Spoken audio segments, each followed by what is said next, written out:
వస్తే అడిగోలేదు అన్నాడు. ఆయన ఏదో చేస్తే జరుగుతుంది కొత్త. ఎవరిమైనా దైవ మాత్రంగా చెప్పుకునే వాళ్ళు ఆయన దేవుడు అందుకనే. సరే స్వామి,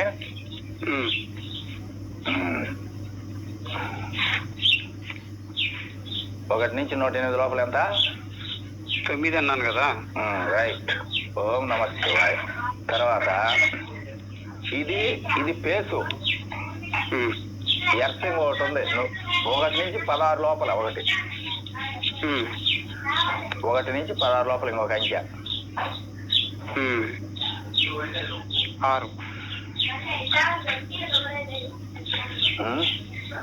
6.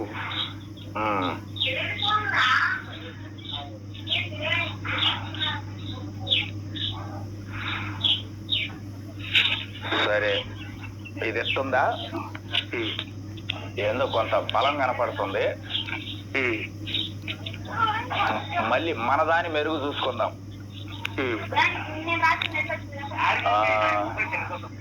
బాబు గారి గురించి కూటమి 1 నుంచి 108 లోపల ఒకటి చెప్పు. 59. 59.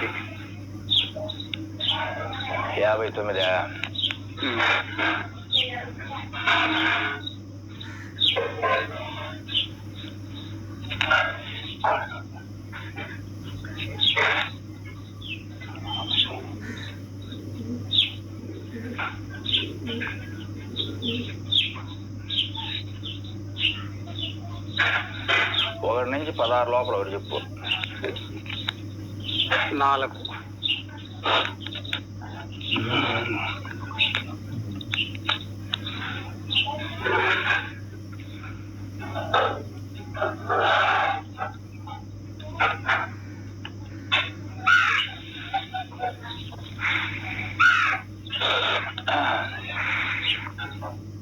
ఎంత పోరాడినా, ఎంత బలాబలాలున్నా,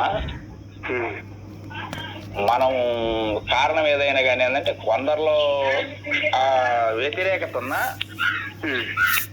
కొందరిలో తిన్నోళ్ళు ఉంటారు చూడు, మనబోటి లేబరు, వాళ్ళకి ఎన్ని అవసరం వాళ్ళ పొలాలు పోతాయా లేకపోతే ఇంకోటి పోతాయా.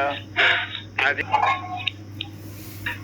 బాబు గారికి 49 నువ్వు చెప్పింది. 48 అంతే కదా నువ్వు చెప్పింది. 108 లోపల 59, 16 లోపల 4 అంతే కదా. ఇది దీన్ని బట్టి ఫస్ట్ జగన్ గారికి చెప్పింది ఎంత? 9, 6. దీన్ని బట్టి చూస్తే 100కి 150%. హలో, బాబు గారికి అనుకూలంగా వస్తుంది. ఏంది ఇది? నా అబ్బా మీ అబ్బా పేరు నాకు తెలియదు కానీ మన ఇద్దరు వాళ్ళు రాసినవి కాదు, మహానుభావులు శాస్త్రవేత్తలు సంఖ్యాశాస్త్రం నిర్ణయించిన దాన్ని బట్టి, ఆ సంఖ్యలను బట్టి నేను చెప్పేది. అర్థమైందా? ఏ సంఖ్యాశాస్త్రమే కరెక్ట్ అయితే ఇదే జరిగి తీరాల.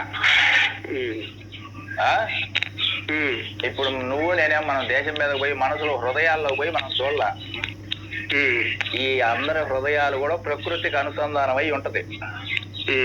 ప్రకృతి వీక్షణలోనే వాయు రూపంలో, ఆత్మ రూపంలో, వాయువే ఆత్మ రూపంలో మనలో జ్వరపడి నిన్నైనా నన్నైనా పలకరించేది. ఇది ఒకటి అయిపోయింది. ఇది నోట్ చేసి పెట్టుకో, పర్సనల్ విషయం. తర్వాత ఇది అవసరమైతే రేపు రికార్డుని నీకు వాట్సాప్ పెడితే నువ్వు జనాల్లో వదిలేటట్టు ఉండాలి. ఇప్పుడు కాబట్టి తర్వాత అయినా మనం వస్తుందా నిజం అనుకున్నాక. ఇదేంటంటే ఇట్లా చెప్పుకునే కరెక్ట్ గా మన ఇద్దరిలో ఉపాసన ఉన్నప్పుడు నువ్వైనా నేనైనా ఇది ఒక టైమింగ్ కి, జాతకానికి, డేట్ ఆఫ్ బర్త్లకి, ఏరియాకి, ముక్కు ముఖాలు చూసేదానికి నువ్వెవడో ఆయన ఎవరో మనం ఎవరో చూడాల్సిన అవసరం ఉండదు. ఈరోజు 25వ తారీఖు విషయం చెబుతున్నా, శనివారము, 2024 మే నెల. మే నెల 24వ తారీఖు 25వ తారీఖు 2024 జగన్ గురించి చంద్రబాబుని గురించి మనం చర్చించుకోవడం జరిగినది. అది విజయ ఫలితాలు ఎలా ఉన్నాయి అనేది మన శాస్త్రరీత్యా సిద్ధాంతరీత్యా చర్చించుకోవడం జరిగింది. దాదాపు మన అంచనాల ప్రకారము చంద్రబాబుకి విన్నటువంటిది ఈ సంఖ్య అట్టని ఆయనకి 90% అయితే ఈయనకి 100% విన్ను. అదే ఏదేమైనా విన్నే ఒక్కటన్నా కానీ విన్నే. అది అంటే ఇదేమో డబల్ విన్ను, ఇది సింగిల్ విన్ అనుకో కసేపట్ట. అంటే చేసిన ఫలితము సుఖాలు ఇప్పుడు ఎవడు తిన్నోడు ఉంటాడు అనుకో గబానా ఆ అభిమానం ఉన్న అది మనకి డిక్లేరు. దీన్ని బట్టి మన సంఖ్యాశాస్త్రాన్ని బట్టి మనకి ఎవరు పక్షపాతం లేదు, ఎవరు అవపక్షపాతం లేదు. మన సంఖ్యే మనకి ధర్మం, మన సంఖ్యే మనకి న్యాయం. దాన్ని బట్టి చంద్రబాబు గారు నీ శాస్త్రరీత్యా అలా వచ్చింది. ఇక్కడ నాకు 2 విషయాలుగా ఫస్ట్ చంద్రబాబుని తీసుకో, ఇంకొకరితో అవసరం లేదు. చంద్రబాబుని తీసుకొని ఎలా ఉంది అని నేను 2 అంకెలు అడుగుతాను. చెప్పావుగా, అయిపోయింది. నేను అడిగే నువ్వు చెప్పావు, నువ్వు అడిగితే నేను చెప్తా. నీవు అంకెలు చెప్పయ్యా, నేను అడుగుతాను. సరే మళ్ళీ వద్దాము దాంట్లోకి. ఇది అయిపోయింది. మళ్ళీ కేంద్రంలో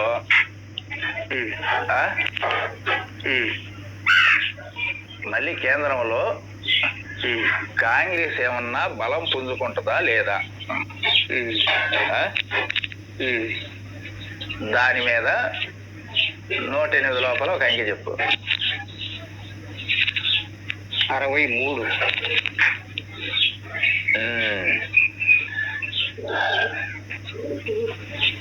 మళ్ళీ 1 నుంచి 16 లోపల ఒకటి చెప్పు. 7.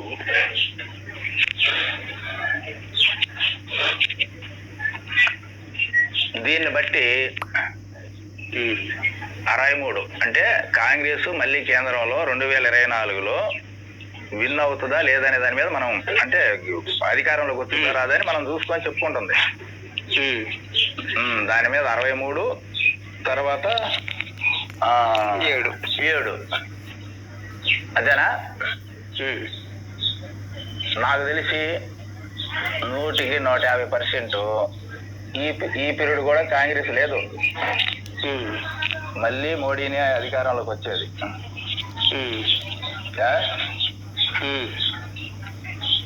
ఏందే మనకి ఇద్దరికి కూడా మన ఇద్దరికి కూడా కొంత ఆర్థిక పరిస్థితులు, మనం మిడిల్ క్లాస్ ఫ్యామిలీలు అయ్యి మన సమస్యలు అయ్యిగానే నువ్వు కానీ నేను కానీ నీ విద్యలో నువ్వు నా విద్యలో నేను కూర్చొని ఉన్నట్టయితే ఈ ఇట్ట ఫలితాలు పంచాంగకర్తలు వేదాంతకర్తలు కూడా ఇంత ఖచ్చితంగా ఎవిడెన్స్ లేకుండా ముఖాలు తెలియకుండా ఎవడో తెలియకుండా అసలు అభ్యర్థులు కాకుండా పర్సనల్ ఇట్ట చెప్పుకొని ఒక లోకం ఫలితాలను విశ్లేషించి చెప్పడం అంటే అంత ఆషామాషిగా ఉండదు. అది సంగతి. మళ్ళీ ఆడ ఇది వస్తుంది, ఆడ అది వస్తుంది. అది సంగతి. రైట్. మళ్ళీ అది ఇదే నెలకు మళ్ళీ పేర్లు చెప్పలేదంటాము. ఈడ ఉన్న గవర్నమెంట్ రాదు, ఆడ ఉన్న గవర్నమెంట్ పోదు. ఆడ మోడీజీ, ఈడ బాబూజీ. సరే, ఇది రికార్డు చేసి నువ్వు కూడా చేసుకున్నావా? నేను చేసిన అన్నది. నేను చేయలేదు కదా. మీది